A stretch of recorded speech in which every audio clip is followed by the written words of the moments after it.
Rule 3. Offer a drop of blood to the sea before dinner. By the time the sun began to sink, the air had changed. It wasn't just the wind. It was the way the sea seemed to lean closer, as if listening. The light turned heavy, the horizon a bruise-colored line.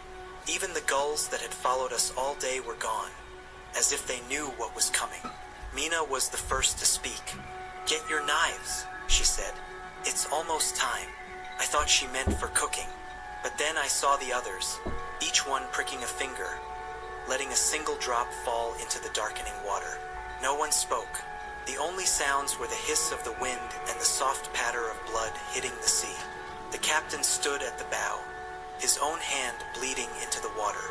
His lips moved in a language I didn't know, the words low and rhythmic, like the sea itself was answering. I hesitated. Mina noticed. "You don't skip this," she said. "Not unless you want the waterkeepers to notice you." I asked her what that meant. She didn't answer. She just took my hand, pressed the tip of her knife to my skin, and let the blood fall. The drop hit the water and spread like ink. The sea seemed to shiver. That night, not everyone followed the rule. Ramon, a big man with arms like rope, laughed when the captain told him to bleed. "I've been fishing for 20 years, he said. "Never gave the sea anything but my nets." The captain's face hardened. "You've never sailed this sea," he said. We ate in silence. The food tasted of salt and metal. The air in the galley felt thick, as if the walls were listening. After dinner, the wind died. The waves flattened. The air grew heavy, as if the sky itself was pressing down. From the deck, I saw shapes moving beneath the surface. Not fish, not anything I knew. They circled the ship slowly, like wolves around a campfire. One surfaced just enough for me to see its face. Pale, smooth, and wrong. His eyes were black pits. His mouth was too wide. Smiled. Mina stood beside me. "They've marked him," she said. I asked who. She nodded toward Ramon, who was leaning over the rail, staring into the water.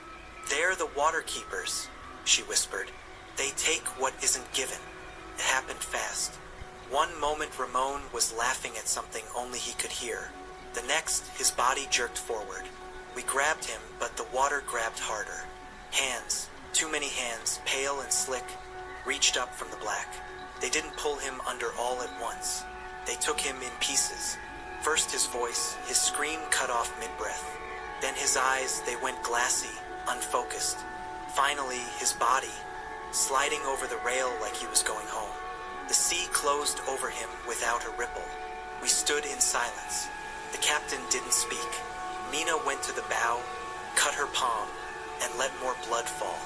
"For him," she said. I did the same. The sea shivered again, but the shapes below drifted away. That night I couldn't sleep. Every time I closed my eyes, I saw that pale face smiling up at me. I understood now. The offering wasn't a superstition. It was a bargain. A drop of blood to keep the waterkeepers fed. A drop to keep them from feeding on you. From then on, I never forgot. Before dinner, I bled into the sea. And every time I felt it, the water tasting me, remembering me. Some nights, when the wind was still, I thought I heard a voice from below. Not a whisper. Promise. One day, you'll give more. Rule 4. Do not tell your real name on the ship. By then, I'd stopped doubting the captain's rules. I'd seen what happened when they were broken. But this one felt different. Why would the ship care about my name? I asked Mina one afternoon.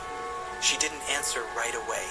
She traced the grain of the deck with her fingertip, as if feeling for something beneath. "A name is a key," she said finally.